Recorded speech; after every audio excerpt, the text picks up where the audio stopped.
Hi అండి అందరికీ. ఇవాళ నేను టమాటా బఠానీ కర్రీ చేశాను. ఎలా చేశానో చూద్దాం. కావాల్సినవి టమాటాలు, బఠానీలు, పోపుకు మెంతి, పుదీనా, మిర్చి. తయారు చేసుకునే విధానం: ముందుగా స్టవ్ ఆన్ చేసి గిన్నె పెట్టుకొని సరిపడా ఆయిల్ వేసుకోవాలి. ఆయిల్ వేడయ్యాక ఆవాలు, జీలకర్ర, కొంచెం వేడయ్యాక మెంతి వేసి క్రిస్పీగా వేయించుకోవాలి. వేగిన తర్వాత పుదీనా వేసుకోవాలి. మీ దగ్గర ఉంటే వేసుకోండి, లేదంటే స్కిప్ చేయండి. తర్వాత అల్లం వేసుకోవాలి. అది వేగాక పసుపు వేసుకోవాలి.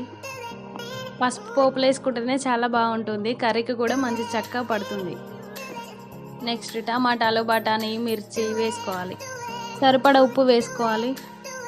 ఉప్పు వేసిన తర్వాత పోపు, టమాటా, బఠానీ అంతా మిక్స్ అయ్యేలా కలుపుకోవాలి. మంచిగా చేసే రెసిపీ మొత్తం మీడియం ఫ్లేమ్లోనే చేసుకోవాలి. ఒక 10 నిమిషాలు ఉడికించిన తర్వాత కారం, మసాలా, నాకు కొత్తిమీర లేదు కాబట్టి ధనియాల పొడి వేసుకున్నాను.